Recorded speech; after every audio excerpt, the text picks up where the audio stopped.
The complex ion, this is formed by sp3d2 hybridization, hence the ion should possess. बेटा वैसे देख लो कि इसमें देखो कोबाल्ट के साथ 6 बॉन्ड बन रहे हैं, कोबाल्ट के साथ क्या बन रहे हैं 6 बॉन्ड, एक कोऑर्डिनेट बॉन्ड अमोनिया, एक कोऑर्डिनेट बॉन्ड अमोनिया, एक कोऑर्डिनेट बॉन्ड अमोनिया, एक कोऑर्डिनेट बॉन्ड अमोनिया, एक कोऑर्डिनेट बॉन्ड अमोनिया, एक कोऑर्डिनेट बॉन्ड अमोनिया। तो शेप क्या बनेगा, ये बनेगा, ठीक है। कौन सा शेप बन गया, ऑक्टाहेड्रल या फिर स्क्वायर बाई पिरामिडल। तो आंसर क्या हो जाएगा, ऑक्टाहेड्रल ज्योमेट्री हो जाएगी। ज्योमेट्री बोलेंगे, शेप नहीं बोलेंगे, ठीक है। हमें समझना है कि बेटा इस कंपाउंड, ये कंपाउंड किस तरह का एग्जांपल था, कोऑर्डिनेट कंपाउंड का एग्जांपल है।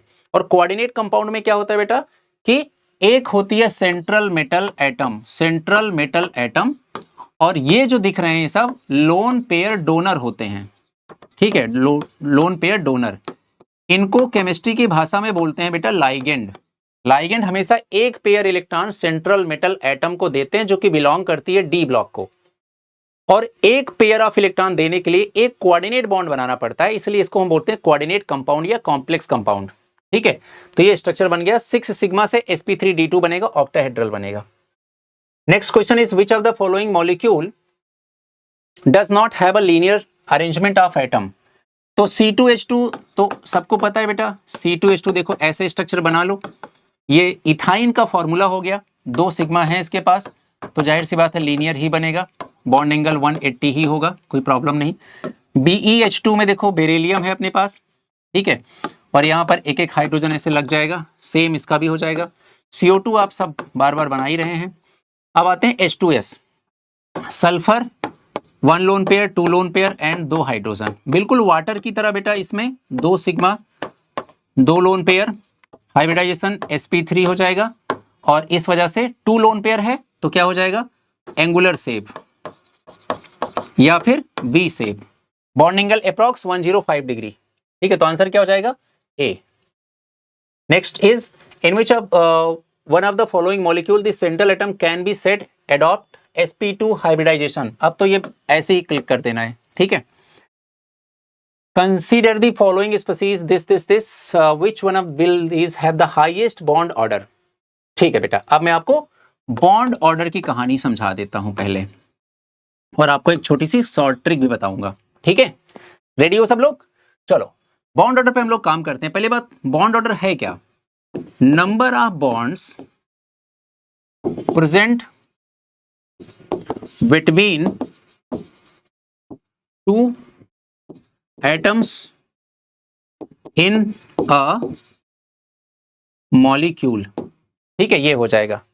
जैसे बेटा हाइड्रोजन हाइड्रोजन के बीच में एक सिंगल बॉन्ड है तो इसका बॉन्ड ऑर्डर कितना हो जाएगा 1। जैसे ऑक्सीजन ऑक्सीजन के बीच में डबल बॉन्ड है तो इसका बॉन्ड ऑर्डर हो जाएगा 2। नाइट्रोजन नाइट्रोजन के बीच में ट्रिपल बॉन्ड है, इसका बॉन्ड ऑर्डर हो जाएगा 3। ये हो गया बॉन्ड ऑर्डर का मतलब, ठीक है। बॉन्ड ऑर्डर की जो वैल्यू होती है बेटा ये हमेशा ऑलवेज पॉजिटिव वैल्यू होगी, ठीक है, पॉजिटिव वैल्यू होगी, कभी भी नेवर नेगेटिव नहीं हो सकती है, जीरो नहीं हो सकती है, ठीक है। अगर किसी कंपाउंड में बॉन्ड ऑर्डर की वैल्यू 0 आ गई, इसका मतलब कि 2 एटम को जोड़ने के लिए बीच में बॉन्ड ही प्रेजेंट नहीं है, तो वो कंपाउंड एज अ मॉलिक्यूल कभी एग्जिस्ट ही नहीं करेगा। क्लियर है, ये बात हो गई। चलिए अभी देखते हैं बॉन्ड ऑर्डर निकालते क्यों हैं। देखो बॉन्ड ऑर्डर निकालने से बेटा हमें 2 एटम के बीच में नंबर ऑफ बॉन्ड प्रेजेंट कितने हैं वो पता चल जाते हैं। जितने ज्यादा बॉन्ड होते हैं उतनी ज्यादा बॉन्ड की स्ट्रेंथ होती है, मजबूती होती है, ठीक है। वो कंपाउंड उतना ही ज्यादा स्टेबल होगा। उस कंपाउंड में उस बॉन्ड को तोड़ने के लिए उतनी ज्यादा एनर्जी देनी पड़ेगी, यानी कि उसकी बॉन्ड डिसोसिएशन एनर्जी उतनी ही ज्यादा होगी। और अगर बॉन्ड स्ट्रेंथ बहुत ज्यादा है तो बॉन्ड की लेंथ बहुत कम होगी। तो इस वजह से हम बॉन्ड ऑर्डर निकालते हैं, क्योंकि bond order is directly proportional to bond strength, is directly proportional to bond dissociation energy, is inversely proportional to bond length. इस वजह से निकालते हैं। आगे बात समझ में, ये जान के हम इतने सारे पैरामीटर एक साथ डिस्कस कर सकते हैं। अब मैं अपने बच्चों के लिए एक बात बता दूं, देखो बॉन्ड ऑर्डर तो एक्चुअल बेटा हम लोग निकालते किससे हैं, मॉलिक्यूलर ऑर्बिटल थियरी से, लेकिन अपनी क्लास में आए हो तो कुछ नया सीख के जाओगे। तो मैं आपको सिखाने चल रहा हूं कि बॉन्ड ऑर्डर कैसे निकालें शॉर्ट में। तो हम लोग यहां लिख रहे हैं टोटल इलेक्ट्रॉन, बीच में लिख रहे हैं बॉन्ड ऑर्डर, फिर हम लोग लिख रहे हैं टोटल इलेक्ट्रॉन। अब मेरे पास टोटल इलेक्ट्रॉन है 8, 9, 10, 11, 12, 13 और फिर यहां नीचे लिख दिया 14। ठीक है, फिर लिखा 15, फिर लिखा मैंने 16, फिर लिखा 17, फिर लिखा 18, फिर लिखा 19 एंड फिर मैंने लिख दिया 20 इलेक्ट्रॉन टोटल। और यहाँ पर 14 तो है ही है। ठीक है, तो जब हम कोई मॉलिक्यूलर स्पीसीज देखते हैं बेटा, कैटायनिक स्पीसीज हो, एनायनिक स्पीसीज हो, तो हम लोग सबसे पहले क्या करते हैं, उसमें total number of electron count कर लेते हैं। अगर हमारा टोटल नंबर ऑफ इलेक्ट्रॉन 8 आ रहा है तो बॉन्ड ऑर्डर कितना होगा बेटा, 0.0। ठीक है, हमेशा ध्यान रखिए कितना आएगा, 0.0। देखो एक बॉन्ड बनाने में कितने इलेक्ट्रॉन लगते हैं, 2 इलेक्ट्रॉन। तो हाफ बॉन्ड बनाने में कितने इलेक्ट्रॉन लगेंगे, 1 इलेक्ट्रॉन। अगर 8 से 9 लिखा हमने तो 1 इलेक्ट्रॉन इंक्रीज हुआ ना, तो बॉन्ड कितना इंक्रीज हुआ, हाफ, 0.5। 8 से 10 पहुंच गए तो कितने इलेक्ट्रॉन हमने बढ़ा दिए, 2, और 2 इलेक्ट्रॉन से कितने बॉन्ड बनते हैं, 1। इस वजह से मैं हर एक इलेक्ट्रॉन के साथ बॉन्ड ऑर्डर 0.5 इंक्रीज करता जाऊंगा। तो ये हो जाएगा 0.5, ये हो जाएगा 1.0, ये हो जाएगा 1.5, ये हो जाएगा 2.0, ये हो जाएगा 2.5 और ये हो जाएगा 3.0। बस मेरा बॉन्ड ऑर्डर आ गया। अब में कौन कौन सी स्पीसीज है, Cn plus Cn minus, NO and Cn, Cn plus Cn minus, NO and Cn। तो बेटा मुझे total number of electron count करने हैं। चलिए एक तरफ से स्टार्ट करते हैं, Cn प्लस से। इलेक्ट्रॉन काउंट करने के लिए मैंने आपको पहले भी सिखा रखा है आइसोइलेक्ट्रॉनिक स्पीसीज वाले सेगमेंट में। कैसे करते हैं हम लोग, चुपचाप आप एटॉमिक नंबर देखिए। कार्बन का एटॉमिक नंबर कितना होगा, 6, नाइट्रोजन का 7, +1 लिखा है, इसका मतलब क्या हुआ, 1 इलेक्ट्रॉन इसमें से चला गया, तो क्या हो जाएगा, -1। बताओ 6 + 7 कितना हो जाएगा, 13, 13 - 1 कितना होगा, 12। तो टोटल इलेक्ट्रॉन आ गए 12 इलेक्ट्रॉन। ठीक है, इसका बताइए, कार्बन का 6, नाइट्रोजन का 7, 1 इलेक्ट्रॉन ऐड हो गया तो +1, तो टोटल कितने इलेक्ट्रॉन हो गए, 14 इलेक्ट्रॉन आ गए। ठीक है, यहां पर देखो नाइट्रोजन के टोटल इलेक्ट्रॉन 7, ऑक्सीजन का 8, टोटल कितना हो गया, 15 इलेक्ट्रॉन। यहां देखो कार्बन का 6, नाइट्रोजन का 7, कितना हो गया, 13 इलेक्ट्रॉन। अब जल्दी जल्दी बॉन्ड ऑर्डर देख लो बेटा, 12 इलेक्ट्रॉन है तो बॉन्ड ऑर्डर कितना होगा बताओ, 12 इलेक्ट्रॉन का बॉन्ड ऑर्डर कितना होता है, 2, तो इसका बॉन्ड ऑर्डर आ गया 2। 14 इलेक्ट्रॉन अगर है तो बॉन्ड ऑर्डर कितना होगा, 3, यहां लिख दिया 3। 15 इलेक्ट्रॉन है तो बॉन्ड ऑर्डर कितना होगा, 2.5। ठीक है, 13 इलेक्ट्रॉन है तो बॉन्ड ऑर्डर कितना हो जाएगा, 2.5। ये देखो आ गया बेटा, सबका आ गया। और क्वेश्चन क्या है, highest bond order, highest bond order किस में दिख रहा है, 3 किस में है, Cn माइनस में। तो आंसर क्या हो जाएगा, Cn माइनस। आ गया समझ में सबको, अच्छे समझ में आ गया बेटा। ये हो गया बॉन्ड ऑर्डर का कॉन्सेप्ट हो गया। Which one of the following pair of species have the same bond order? अब बिल्कुल वही फंडा आपको लगाना बेटा। इसमें देखो O2 के पास कितने इलेक्ट्रॉन हैं, 16 इलेक्ट्रॉन, क्योंकि ऑक्सीजन का एटॉमिक नंबर 8 होता है तो 8 + 8 = 16 इलेक्ट्रॉन। तो यहां पर मैं लिख रहा हूं स्पीसीज, यहां पर लिख रहा हूं इलेक्ट्रॉन, यहां पर लिख रहा हूं बॉन्ड ऑर्डर। ठीक है, फिर मैं लिख रहा हूं NO+। बताओ, नाइट्रोजन का एटॉमिक नंबर 7, ऑक्सीजन का 8, 7 + 8 कितना होगा, 15। ठीक है, और 15 मतलब -1 चला गया, एक प्लस लगने का मतलब 1 इलेक्ट्रॉन चला गया। तो इसका 7, इसका 8, 15, 15 - 1 = 14 इलेक्ट्रॉन। और ठीक है, अगला है अपने पास Cn माइनस, 6 + 7, 13, 13 + 1 = 14। फिर उसके बाद CO मतलब 6 + 8, ठीक है, कितना, 14। फिर यहाँ पर N2 टोटल इलेक्ट्रॉन 7 + 7, 14। ठीक है, फिर O2 - 1, ठीक है। ऑक्सीजन का एटॉमिक नंबर 8, 8 + 8 कितना हो जाएगा, 16 और 1 ऐड हो जाएगा 17। ठीक है, उसके बाद CO तो ऑलरेडी मैं निकाल ही चुका हूं। NO है ना, NO का नहीं निकाला, NO कर लेते हैं। NO nitrogen atomic number 7, 7 + 8, 15। Question क्या है, सेम बॉन्ड ऑर्डर। तो बेटा ये सॉल्व मत करिए, आपको बॉन्ड ऑर्डर भी नहीं पता होना चाहिए, तब भी काम चल जाएगा। कैसे, देखो अगर नंबर ऑफ इलेक्ट्रॉन सेम है तो उनका बॉन्ड ऑर्डर भी सेम ही होगा, टेंशन खत्म। तो मुझे दिख रहा है कि ये देखो 14, 14, 14, 14, ये चारों स्पीसीज का बॉन्ड ऑर्डर कितना आएगा, सेम आएगा। वो कितना आएगा, 3.0। ठीक है, तो देख लो NO + Cn minus, Cn minus CO, Cn minus CO इसमें ये लिखा हुआ है, ठीक है, तो ये हमारा आंसर हो जाएगा। Done. Which of the following is paramagnetic. अब क्वेश्चन आता है पैरामैग्नेटिक कैसे निकालें। अगेन मैं कह रहा हूं बेटा, ये मॉलिक्यूलर ऑर्बिटल थियरी से हम लोग निकालते हैं, लेकिन मैं फिर आपको, अपनी क्लास में आए हो तो कुछ नया सीख के जाओगे। तो पैरामैग्नेटिक हम लोग कैसे निकालें, इसमें भी हम सबसे पहले क्या निकालेंगे, टोटल इलेक्ट्रॉन। अगर टोटल इलेक्ट्रॉन आ गया, ऑड इलेक्ट्रॉन आ गए टोटल, है ना, तो मॉलिक्यूलर स्पीसीज हमेशा पैरामैग्नेटिक ही होगी। और अगर इवन इलेक्ट्रॉन आ गए, ठीक है, तो इसको दो पार्ट में डिवाइड कर रहा हूं। अगर बॉस आ गया है, बॉस मतलब BOS, B2O2S2, अगर ये स्पीसीज आ गई है बेटा, ठीक है, तो इसमें इवन इलेक्ट्रॉन होने के बावजूद भी ये पैरामैग्नेटिक होंगी। लेकिन अगर इसके अलावा एनी अदर कोई भी स्पीसीज आ जाए, तो वो हमेशा हमेशा 100% क्या होगी, डायामैग्नेटिक। क्लियर हो गई बात। बहुत सही शानदार कॉन्सेप्ट हमने सिखा दिया आपको, इससे बहुत सारा काम आने वाला, मजा आ जाएगा और बहुत जल्दी क्वेश्चन सॉल्व हो जाएंगे। चलिए सब में इलेक्ट्रॉन काउंट करिए बेटा। कार्बन एटॉमिक नंबर 6, नाइट्रोजन का 7, कितना हो गया 13, 13 और +1 कितना हो जाएगा 14 इलेक्ट्रॉन। यहां बताइए नाइट्रोजन का एटॉमिक नंबर 7, ऑक्सीजन का 8, कितना हो जाएगा 15, 15 - 1 = 14 इलेक्ट्रॉन। इसमें कितना हो जाएगा 14 इलेक्ट्रॉन। इसमें कितना हो जाएगा 16 + 1 17 इलेक्ट्रॉन। ठीक है, ये हो गए सारे। अब मुझे बताइए ये 14 इलेक्ट्रॉन क्या है, इवन है, इवन होगा तो डायामैग्नेटिक, ये इवन है तो डायामैग्नेटिक, इवन है तो डायामैग्नेटिक, ऑड है तो पैरामैग्नेटिक। ठीक है, जहां जहां इवन आए बेटा नंबर, वहां पर एक बार चेक कर लेना, बॉस तो नहीं है। यानी कि बोरान का एटॉमिक नंबर कितना होता है 5, तो 5 डबल कितना होगा 10। ऑक्सीजन का एटॉमिक नंबर 8, 8 + 8 16। सल्फर का एटॉमिक नंबर 16, 16 + 16 32। तो टोटल इलेक्ट्रॉन अगर आपके क्या आ जाए बॉस की, मतलब अगर बात कर लें B2O2S2 की, तो अगर टोटल इलेक्ट्रॉन कितने आ जाए 10, 16 या 32, तो ये इवन इलेक्ट्रॉन तो हैं, स्टिल ये सब लोग क्या हैं, पैरामैग्नेटिक। ठीक है, चलिए next question is the pair of species that have the same bond order. अब हमारा कोई बच्चा बॉन्ड ऑर्डर नहीं निकालेगा, हमारा बच्चा क्या निकालेगा, टोटल इलेक्ट्रॉन।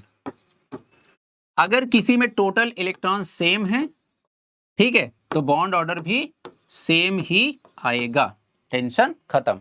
ये सोचना है हमें।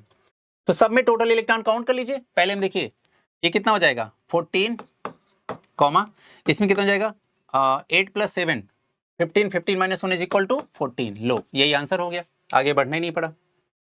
Next the pair of species with the same bond order. Again वही क्वेश्चन बेटा, सेम बॉन्ड ऑर्डर मतलब कि सेम नंबर ऑफ इलेक्ट्रॉन। ठीक है, आइए देख लेते हैं, कहां पर देखें, इसमें देखने की कोशिश करते हैं।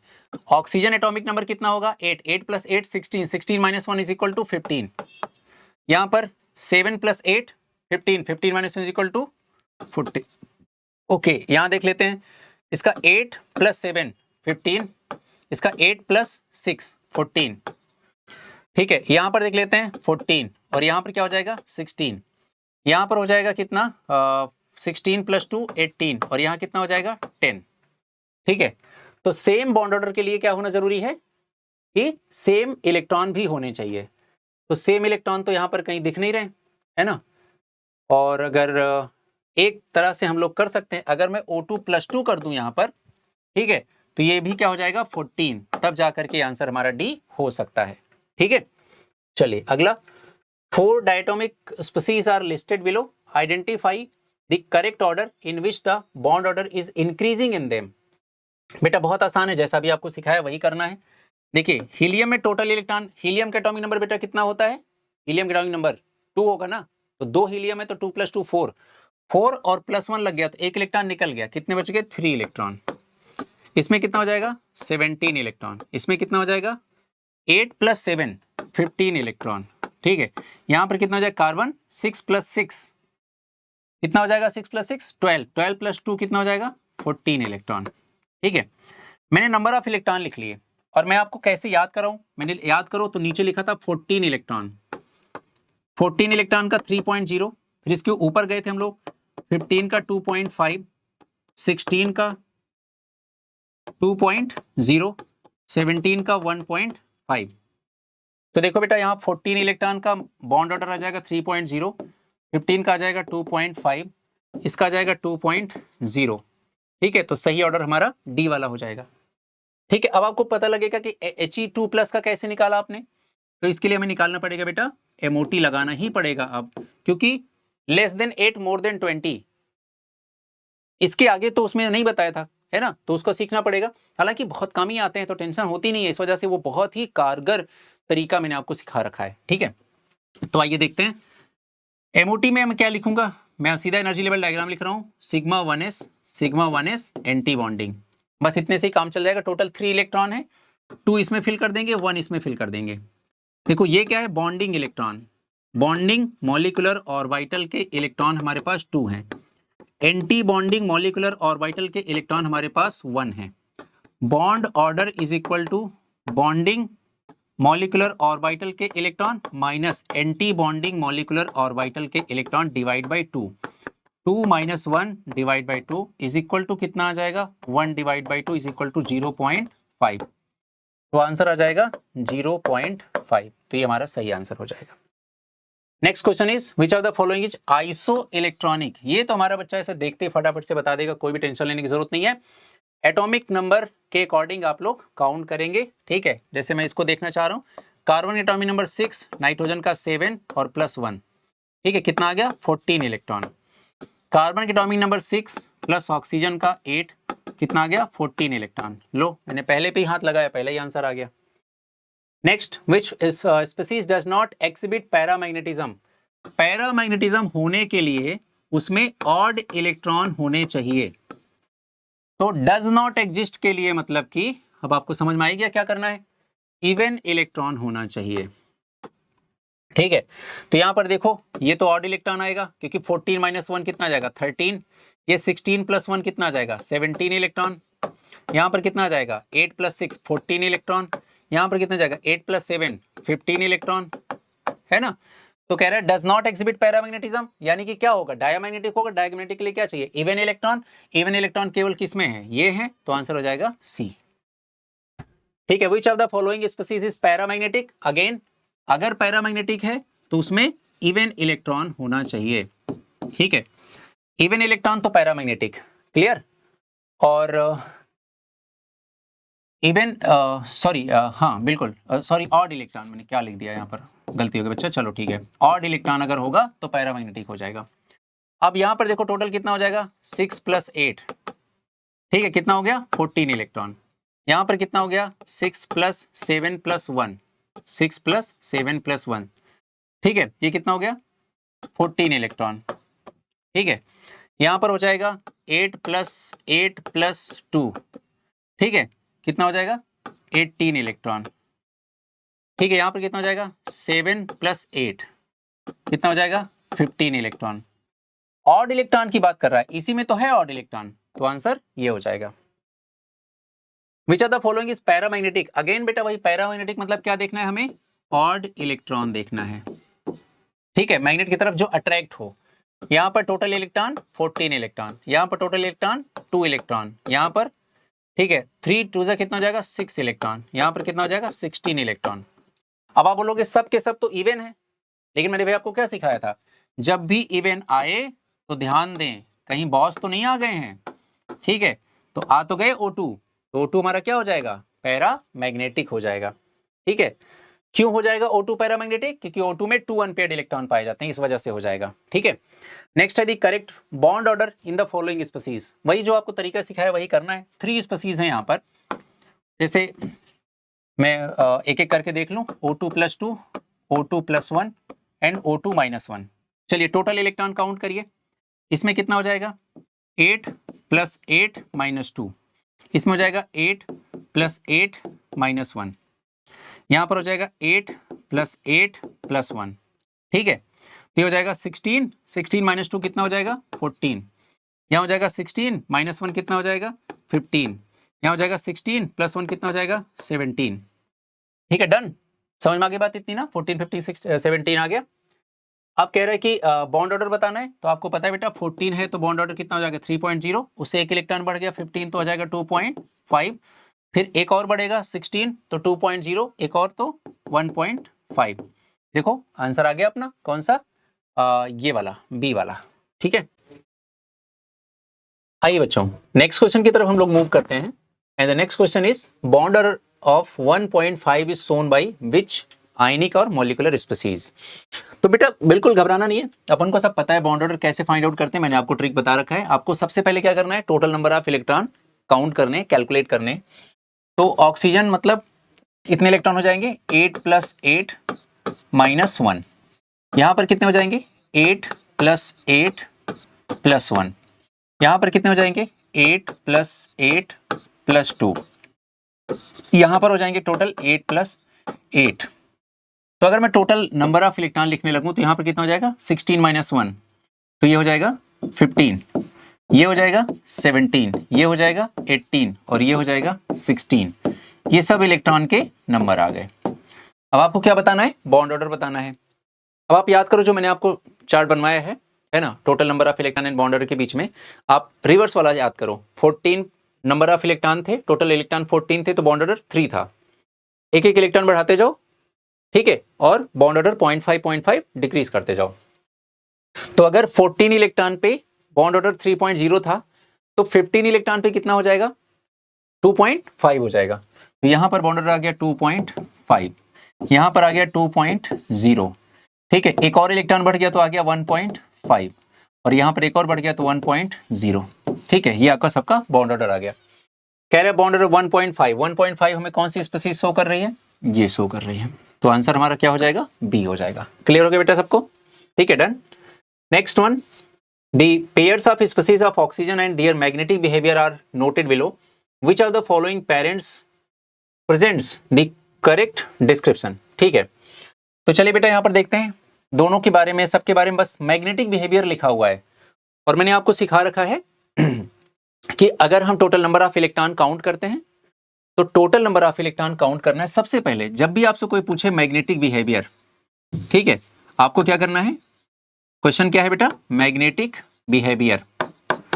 तो मैग्नेटिक बिहेवियर का मतलब क्या हुआ पहले वो समझना है। ठीक है, मैग्नेटिक बिहेवियर का मतलब ये हुआ कि अट्रैक्शन टुवर्ड्स मैग्नेट या रिपल्सन अवे फ्रॉम मैग्नेट।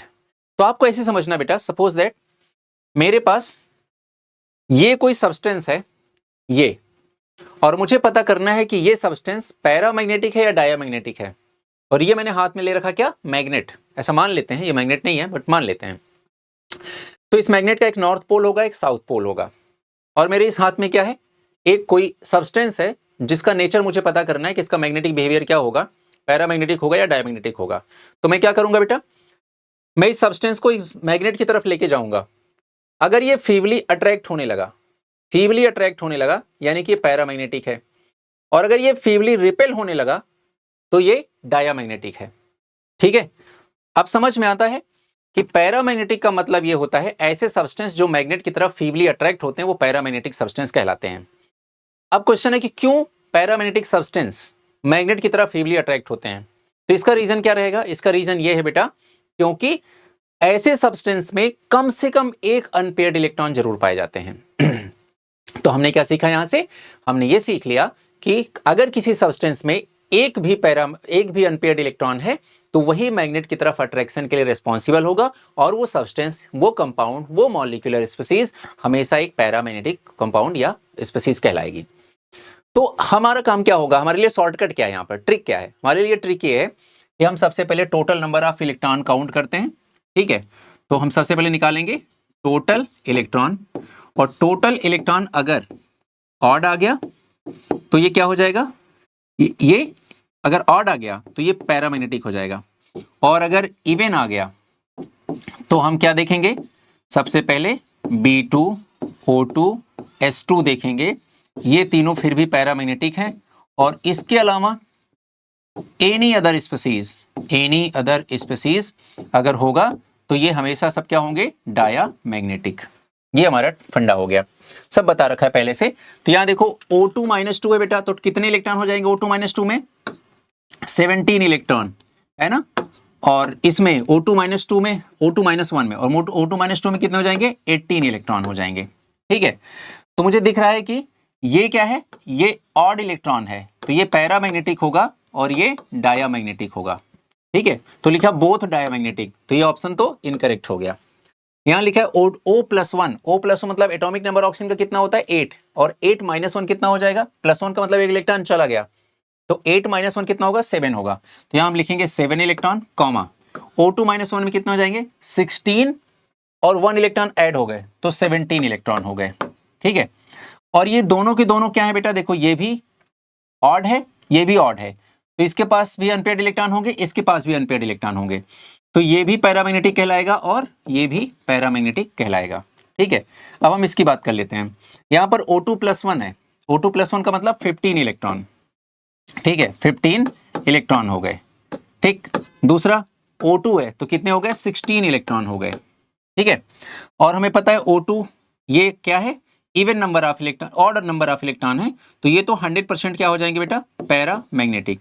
और हमारा ये 16 इलेक्ट्रॉन O2 अभी आपको सिखाया, O2 क्या कहलाएगा पैरामैग्नेटिक, तो ये भी क्या हो जाएगा पैरामैग्नेटिक हो जाएगा। ठीक है, और यहां पर लिखा है बोथ आर पैरामैग्नेटिक, तो यहां बताओ ऑक्सीजन में टोटल इलेक्ट्रॉन कितने हैं 8, यहां पर टोटल इलेक्ट्रॉन कितने हैं यहाँ पर बेटा 18 इलेक्ट्रॉन है। ठीक है, तो ये भी डायामैग्नेटिक हो जाएगा और ये भी डायामैग्नेटिक हो जाएगा। ठीक है, तो ये बेटा दोनों डायामैग्नेटिक हैं, बोथ पैरामैग्नेटिक नहीं है, तो हमारा आंसर हो जाएगा ये वाला। और यहां पर भी हमारे पास ऐसा दिख रहा है कि टोटल इलेक्ट्रॉन दोनों में जिस तरह से हैं, तो ये भी पैरामैग्नेटिक हो जाएगा। इस तरह से हम इस क्वेश्चन का आंसर ले पाएंगे। Next one is according to molecular orbital theory which of the list ranks the nitrogen species in terms of increasing bond order. ठीक है बेटा, तो बहुत आसान है, हमारे पास 3 स्पीसीज हैं, एक है N2, एक है N2-1 और एक है N2-2। इसमें टोटल इलेक्ट्रॉन है 14, इसमें टोटल इलेक्ट्रॉन है 15, यहाँ पर टोटल इलेक्ट्रॉन है 16। ठीक है, और हमें पता है अगर 14 है तो इसका बॉन्ड ऑर्डर हो जाएगा 3.0, इसका हो जाएगा 2.5 और इसका हो जाएगा 2.0। तो अगर मैं बॉन्ड ऑर्डर के इंक्रीजिंग ऑर्डर में इनको अरेंज करूं तो सबसे आगे हमारा N2 आएगा, ये इसमें है, ये इसमें है। ठीक है, 2 ऑप्शन हमें दिख रहा है N2। अब उसके बाद आएगा हमारा N2-1, N2-1 इसमें आ रहा है, फिर उसके बाद आएगा N2-2, तो ये आ जाएगा, तो हमारा आंसर ये फर्स्ट हो जाएगा और ये हमारा करेक्ट आंसर हो गया। ठीक है, next one is N2 and O2 are converted into monocation N2+1 and O2+1 respectively, which is wrong. Okay, done done done, समझते हैं। देखो पहली बात मैं कॉन्सेप्ट की बात कर लूं कि इस क्वेश्चन को हम सॉल्व किससे करते हैं, क्या क्या हमें पता होना चाहिए। सबसे पहले आपको बॉन्ड ऑर्डर निकालना आना चाहिए। ठीक है, और मैंने आपको बता रखा कि बॉन्ड ऑर्डर अगर जितना ज्यादा होगा बॉन्ड डिसोसिएशन एनर्जी उतनी ज्यादा होगी, बॉन्ड की स्ट्रेंथ उतनी ज्यादा होगी और बॉन्ड की लेंथ उतनी कम होगी। ये हमारा कोर कॉन्सेप्ट है एक, जो आपको ध्यान रखना है। ठीक है, हमारे हर बच्चे को ये बात पता होनी चाहिए बहुत अच्छे तरीके से। अब आते हैं पैरामैग्नेटिक डायामैग्नेटिक कैसे निकालते हैं, ये भी हमारे हर बच्चे को पता है। आइए पहले क्वेश्चन से डील करते हैं। इन O2 पैरामैग्नेटिज्म डिक्रीजेस। आप मुझे बताइए O2 को मैंने O2+1 में कन्वर्ट कर दिया, तो O2 में हमारे पास अनपेयर्ड इलेक्ट्रॉन कितने थे 2 अनपेयर्ड इलेक्ट्रॉन थे। तो आप कहेंगे ये कैसे पता 2 अनपेयर्ड इलेक्ट्रॉन है, अभी मैं आपको इसका एनर्जी लेवल डायग्राम सिखाता हूं।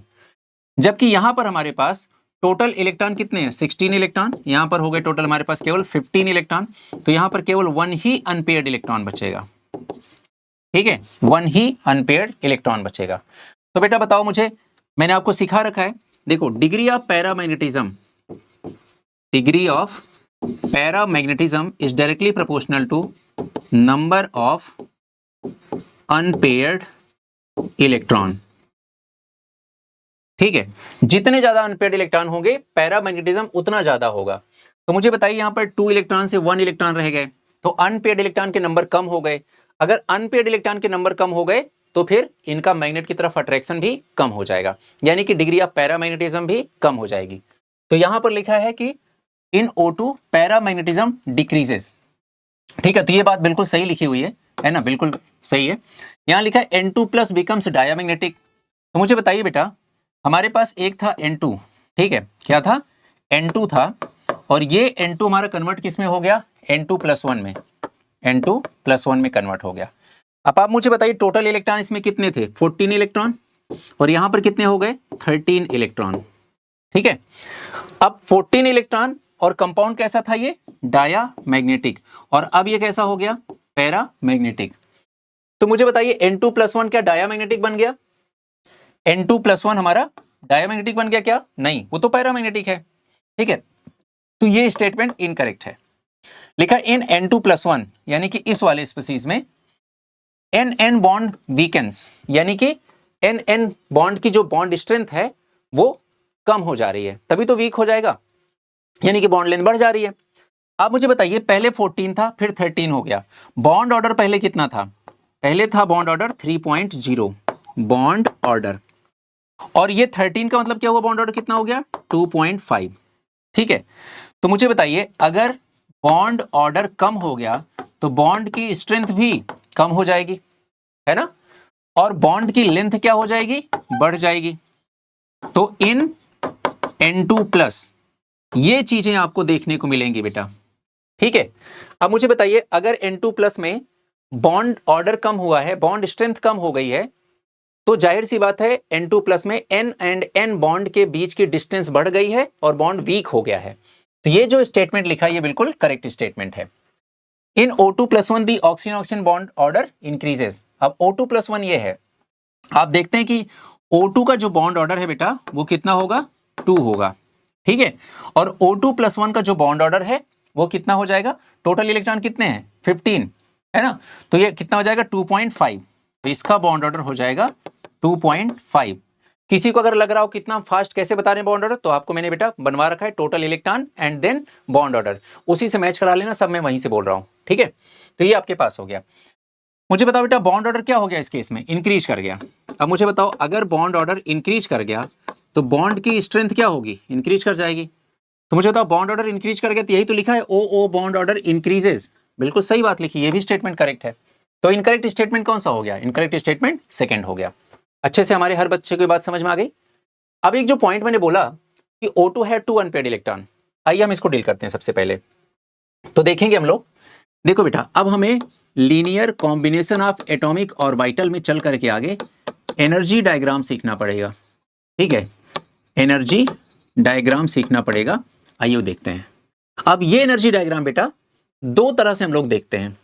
एक तो अगर हमारे पास atomic number is less than 7 और इक्वल टू 7 है, या फिर हम कह सकते हैं कि हमने जब टोटल इलेक्ट्रॉन काउंट किया तो वो टोटल इलेक्ट्रॉन बेटा कितना आ गया?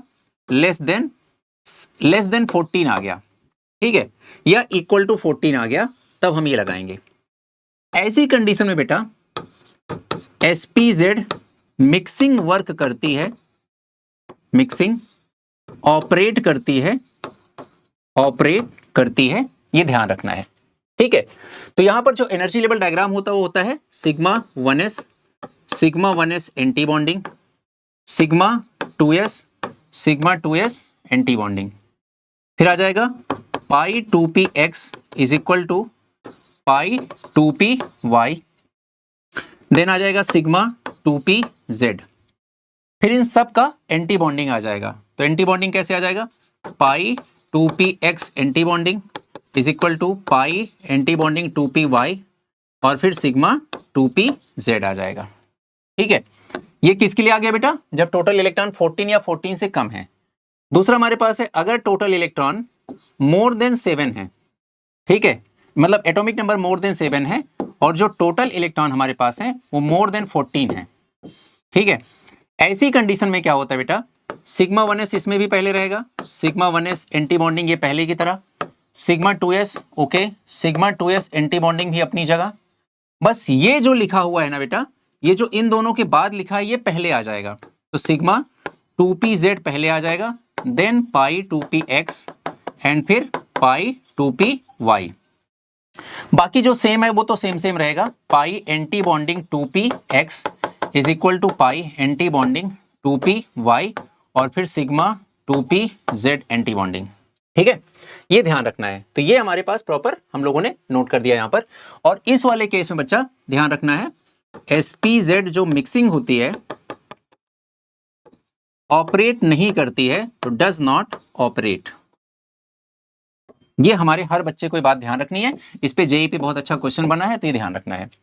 अब ये sp-z मिक्सिंग क्या होता है, ये तो जो थियरी वाला पोर्शन है उसमें कवर करेंगे, हमारे हर बच्चे को बात पता होनी चाहिए। तो मैं बोलूँ ना कि मुझे ना O2 मॉलिक्यूल का एनर्जी लेवल डायग्राम बना के पता करना है कि O2 डायामैग्नेटिक है कि पैरामैग्नेटिक है, O2 का बॉन्ड ऑर्डर क्या है।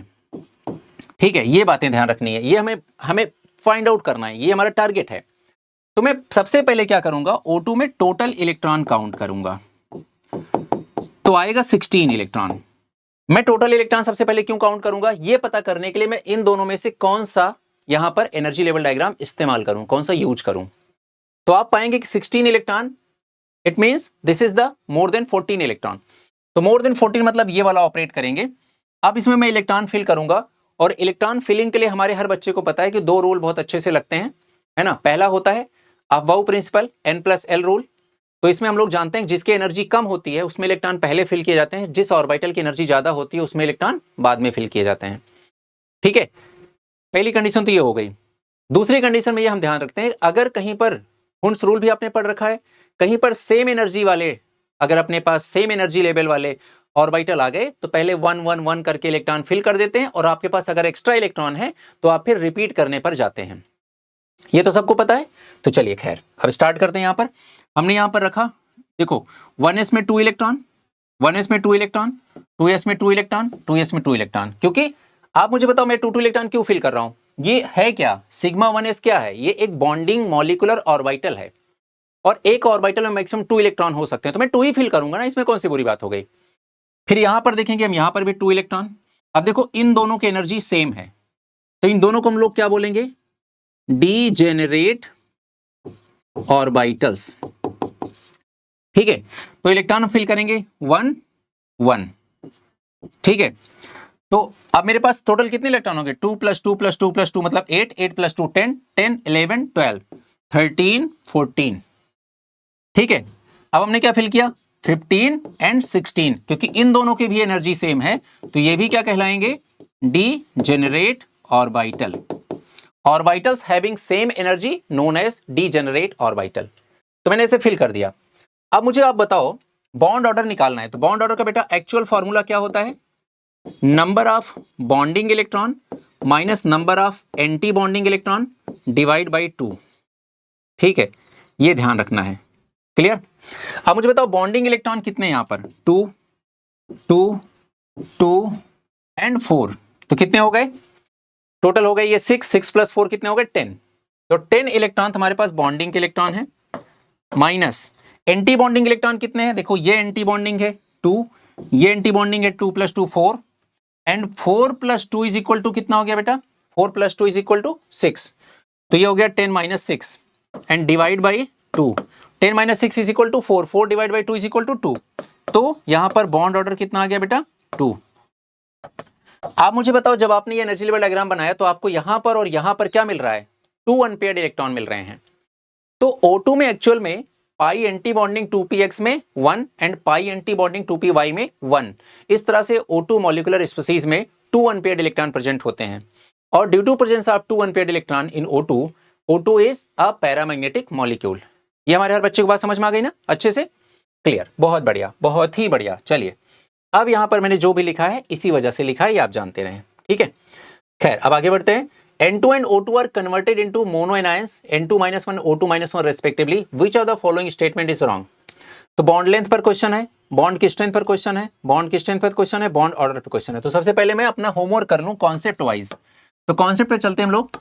N2 is converted into N2 - 1, ठीक है। अब सब कुछ बताओ, सबसे पहले टोटल इलेक्ट्रॉन कितने हैं, टोटल इलेक्ट्रॉन कितने हैं, इधर 14 इलेक्ट्रॉन है, इधर 15 इलेक्ट्रॉन है, ठीक है।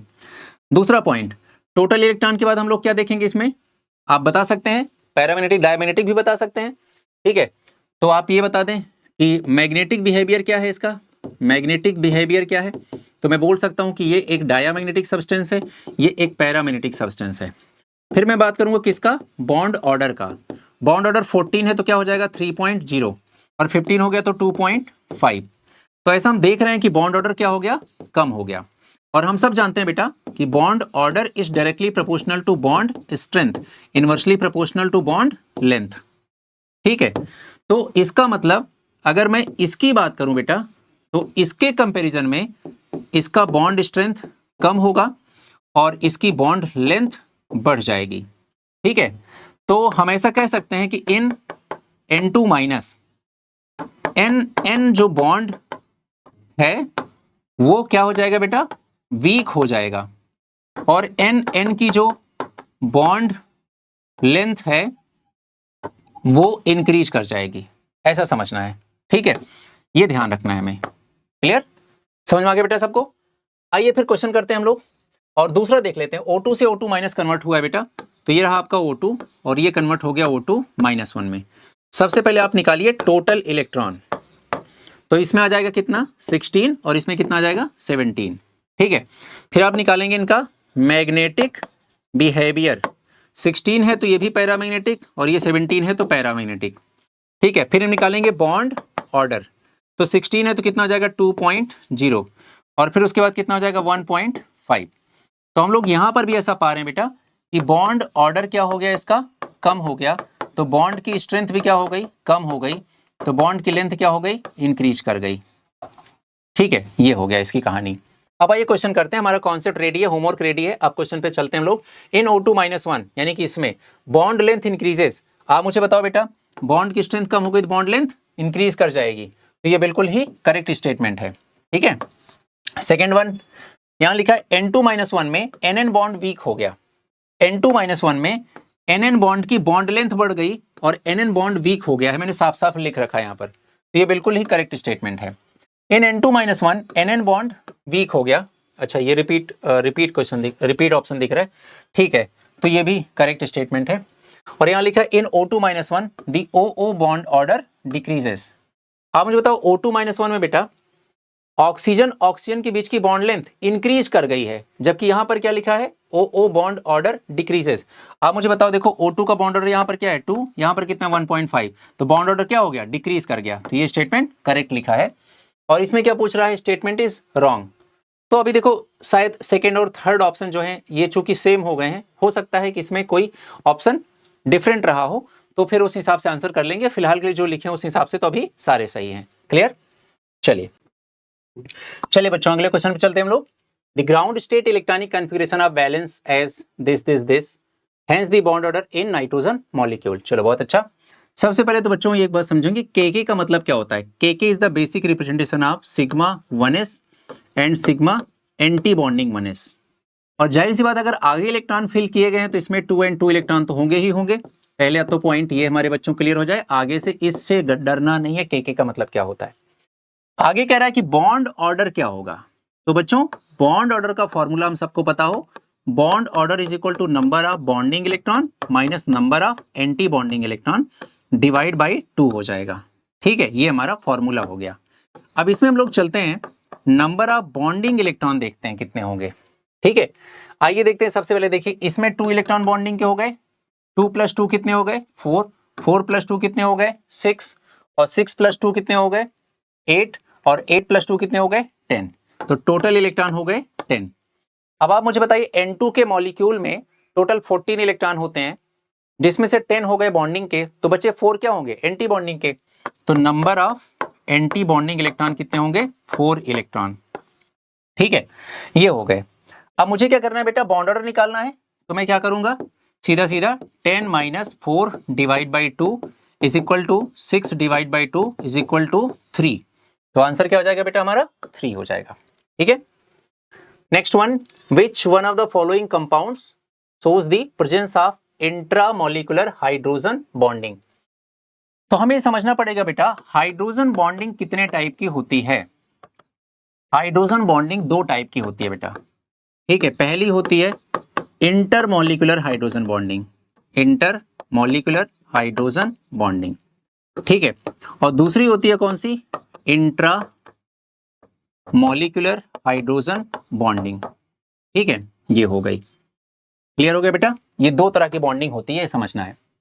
अब देखिए इसमें क्या लिखा है, सेल्यूलोज लिखा है, कॉन्सेंट्रेटेड एसिटिक एसिड लिखा हुआ है, HCN हमारे ऑप्शंस हैं।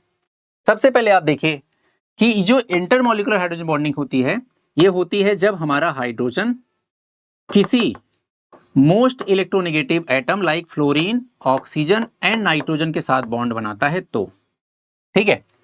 और जो हमारी इंट्रामॉलिक्यूलर हाइड्रोजन बॉन्डिंग होती है वो कुछ ऐसे होती है, जैसे मान लेते हैं हमारे पास एक कंपाउंड है और इसका नाम है फेनॉल, और फेनॉल के पैरा पोजीशन पर एक नाइट्रोजन लगा है जो कि डबल बॉन्ड ऑक्सीजन और कोऑर्डिनेट बॉन्ड ऑक्सीजन ऐसा लगा है। तो जब हम 3D में देखेंगे तो यह हाइड्रोजन इस ऑक्सीजन को अप्रोच कर रहा होगा, ठीक है, ऐसे ऐसे, ठीक है। तो यहां पर ये मॉलिक्यूल आपस में ही अंदर बॉन्डिंग कर लेगा, ये कहलाएगा इंट्रामॉलिक्यूलर हाइड्रोजन बॉन्डिंग, ठीक है। आइए सबसे पहले बात करते हैं HCN की। HCN में देखिए क्या है, hydrogen C triple bond N है, ठीक है। ऐसी कंडीशन में एक HCN जब दूसरे HCN के कांटेक्ट में आएगा, HC ट्रिपल बॉन्ड N, तो ये हाइड्रोजन अपने आसपास FON में से किसी को पाएगा तो इनके बीच में हाइड्रोजन बॉन्डिंग होगी, और कौन सी कहलाएगी, इंटर मॉलिक्यूलर हाइड्रोजन बॉन्डिंग, क्योंकि ये दो मॉलिक्यूल के बीच में बॉन्डिंग हो रही है, तो इसमें तो हो जाएगा इंटर मॉलिक्यूलर हाइड्रोजन बॉन्डिंग, ठीक है। H2O2 में भी सेम इसी टाइप की होगी, इंटर मॉलिक्यूलर हाइड्रोजन बॉन्डिंग, क्योंकि एक मॉलिक्यूल दूसरे मॉलिक्यूल के साथ बॉन्ड बनाएगा। अब आते हैं किसमें, कॉन्संट्रेटेड एसिटिक एसिड में। तो बेटा कॉन्संट्रेटेड एसिटिक आपको फॉर्मूला सबको पता है, CH3COOH। तो अगर मान लेते हैं CH3COOH है तो ये कैसे बनेगा, CH3 और एक हमने यहां लिखा O, यहां लिख दिया H, ठीक है। अब CH3 हमारे पास है, टोटल मतलब कितने हाइड्रोजन है, 2 हाइड्रोजन भी हमारे पास है, और COOH है। मैं अलग से इसकी स्ट्रक्चर पहले बना के आपको समझा दूं, देखो कैसे बनाते हैं, CH3COOH ऐसे बनाते हैं हम लोग, ठीक है। तो मान लो मैंने ऐसे लिखा C, यहां लिख दिया डबल बॉन्ड O, यहां लिख दिया ऑक्सीजन सिंगल बॉन्ड हाइड्रोजन, और यहां लिख दिया CH3। एक और मैंने यहां पर CH3 लिख दिया, मतलब C लिख दिया, और यहां पर लगा हुआ है CH3, और यहां पर है इसका डबल बॉन्ड ऑक्सीजन, और यहां पर है ऑक्सीजन सिंगल बॉन्ड हाइड्रोजन। तो आप देखेंगे बेटा यहां पर बहुत अच्छे से कि अगर एक मॉलिक्यूल ये, दूसरा मॉलिक्यूल ये, तो इसका ऑक्सीजन इसके हाइड्रोजन के साथ और इसका हाइड्रोजन इसके ऑक्सीजन के साथ, तो आपस में कौन सा बॉन्ड हो गया, इंटरमॉलिक्यूलर हाइड्रोजन बॉन्डिंग हो गई, ठीक है। तो इसमें भी इंटर ही पाई जाएगी, इसमें भी, ठीक। अब हमारे पास क्या आ गया, सेलुलोज, यही एक कंपाउंड है जिसमें इंट्रामॉलिक्यूलर हाइड्रोजन बॉन्डिंग पाई जाएगी, तो ये हमारा आंसर हो जाएगा। अब हमारे बच्चों को पता चलेगा, मतलब दिमाग में आएगा कि हमें कैसे पता चलेगा। मैं आपको एक सिंपल सा कॉन्सेप्ट बता देता हूं, जैसे हर एक क्वेश्चन में मैं आपको एक शॉर्टकट बता रहा हूं, तरीका बता रहा हूं, कॉन्सेप्ट समझा रहा हूं, वैसे ही समझिएगा। जितने भी बायोमॉलिक्यूल हैं, या फिर आपको पता ना बायोमॉलिक्यूल का मतलब क्या होता है, जो नेचुरली अपने आप ही बॉडी में पाए जाते हैं वो सब बायोमॉलिक्यूल, जैसे कार्बोहाइड्रेट हो गया, फैट हो गया, प्रोटीन हो गया, ये सब। तो जितने भी बेटा बायोमॉलिक्यूल्स होते हैं उन सब में इंट्रामॉलिक्यूलर हाइड्रोजन बॉन्डिंग आपको तलाशनी है, अगर वो ऑप्शन में दिए गए हैं तो। जैसे प्रोटीन हो गया उसमें पाई जाती है, जैसे DNA हो गया उसमें भी इंट्रामॉलिक्यूलर हाइड्रोजन बॉन्डिंग पाई जाती है, ठीक है। जैसे अपने पास सेलुलोज हो गया, तो सेलुलोज एक बायोमॉलिक्यूल है, तो ऐसे कर लोगे तो आपको बिल्कुल टेंशन नहीं होगी, ठीक है। चलिए next one is in XHY, X and Y both are electronegative element, then, ठीक है भाई, दोनों इलेक्ट्रोनेगेटिव एलिमेंट हैं, ठीक है। तो मैंने लिख दिया XHY, ये भी इलेक्ट्रोनेगेटिव है, ये भी इलेक्ट्रोनेगेटिव एलिमेंट है। Then electron density of X will increase and on hydrogen will decrease, ठीक है। तो नेक्स्ट है in both electron density will increases, next है in both electron density will decreases, on X electron density will decrease and on hydrogen increases।